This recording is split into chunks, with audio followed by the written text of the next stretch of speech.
Doctor, can I have a word with you? Yes, all right. Dr. Herman, Victoria told me you had William's personal belongings. Yes, that is true. I would like to see them. Sure, I can show them to you when you come to the morgue tomorrow. I just do not have any idea what you are expecting. Well, I must see them today. Can you help me? Today?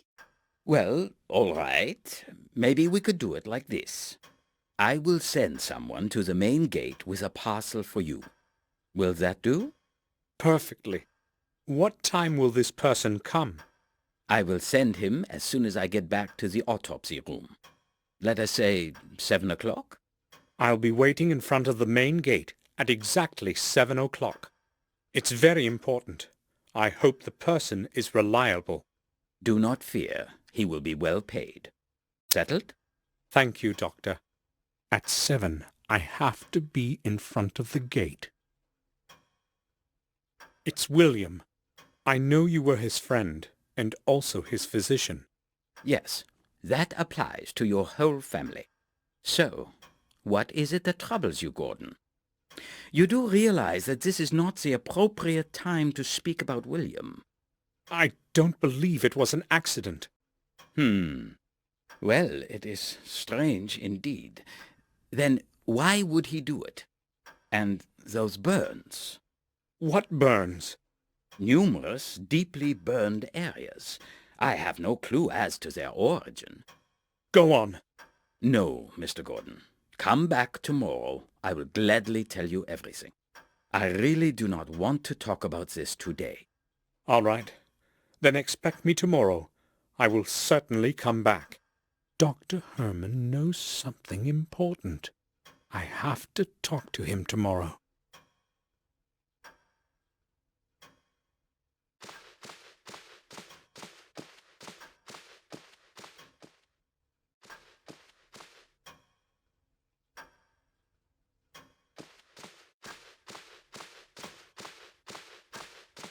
The map of our manor. It might come in handy. I'll take it.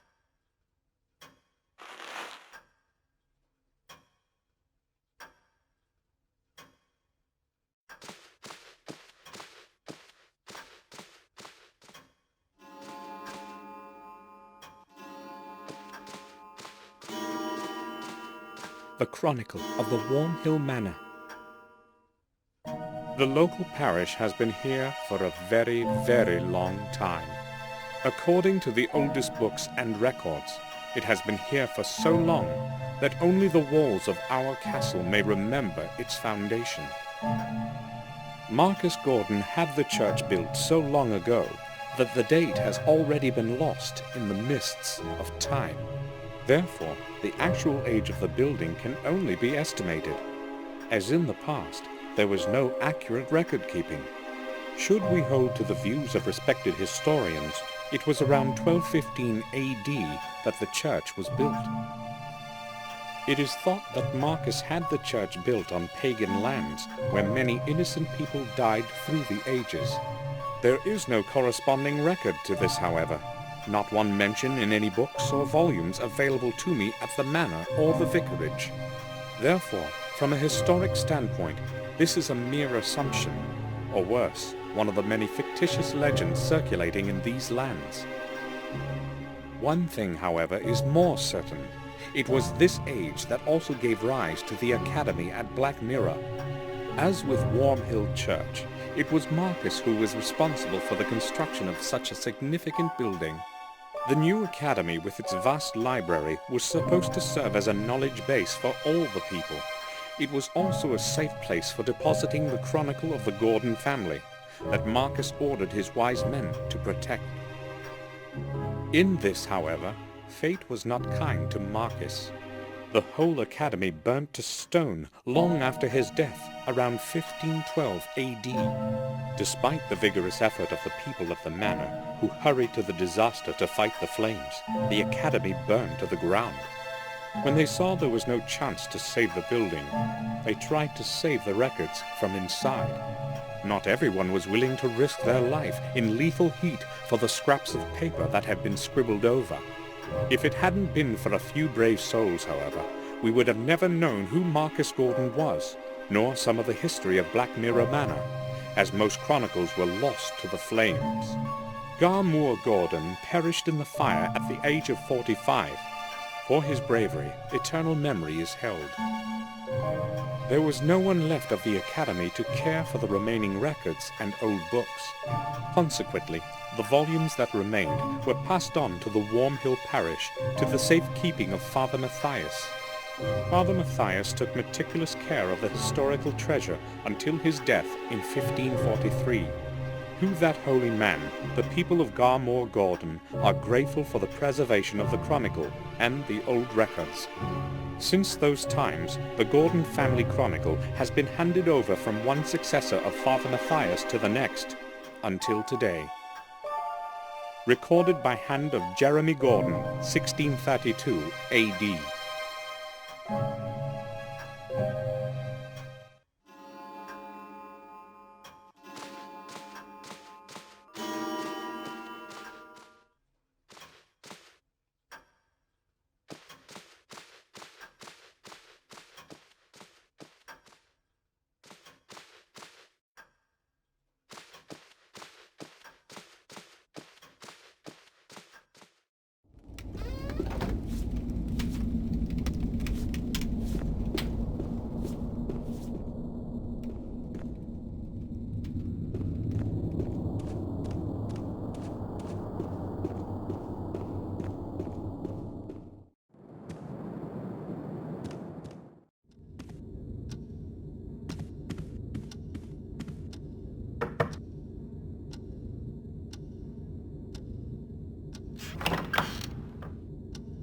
May I disturb you for a few moments?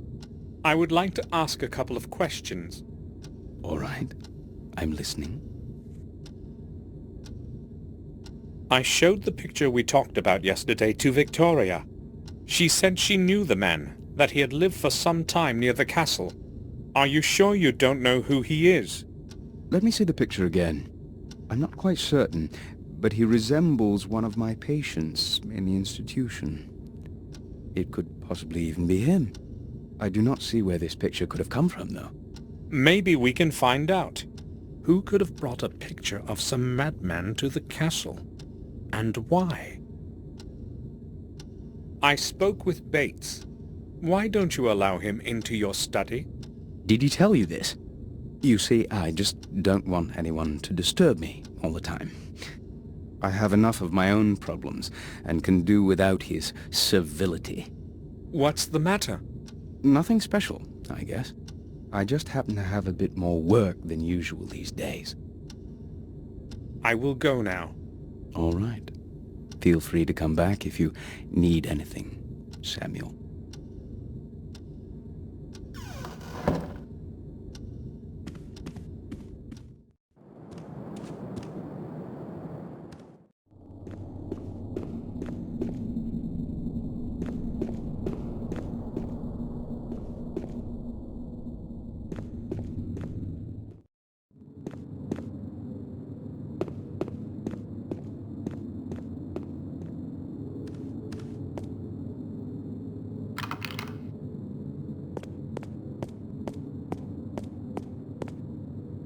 I put the key back where I found it.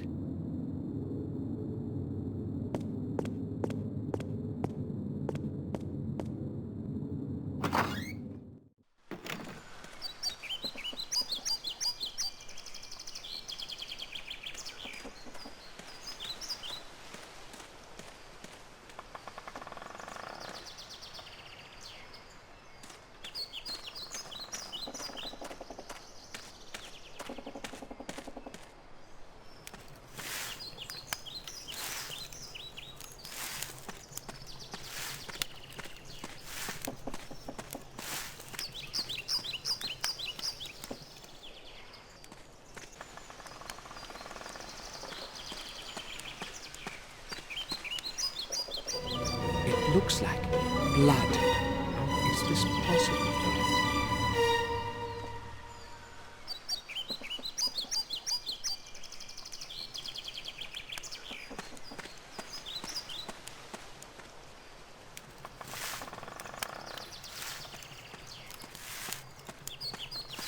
Good morning. Good morning, sir. My name is Henry. I take care of the garden. It's not an easy job. I don't have anyone to help me. But you probably wanted to speak about something else, sir. What can I do for you, sir? I would just like to ask a few questions. How long have you been working here, Henry? About a year, sir. The garden seems rather deteriorated. Everything used to blossom around here, but now... I'm trying hard, sir, but I can't get everything done just by myself. This garden is really a lot of work, sir. Henry, there's blood in the grinder in front of the greenhouse. Where did it come from? But that's impossible, sir. I only put branches in it. Are you quite sure? Perhaps you're right. I probably imagined it. I should probably take a rest. Who knows what I've seen? Tell me, Henry, what did you think of William? I didn't really know him, sir. I'd scarcely seen him. You have worked here every day and you hardly saw him? Well, you see, Sir William wouldn't go to the garden very often, and I only do what Madame Victoria tells me. Bates was the only one allowed in his study. He wouldn't let anyone else in. Is there anything else you can tell me about him? I don't really feel like talking about him with you. Why not? How would I put it? Everyone reckoned he was a bit of a loony. You know what I mean. Go on. I don't really want to talk about it with you, sir. Please ask someone else. What does that mean? Why would anybody perceive William as mad? I will leave you to your work.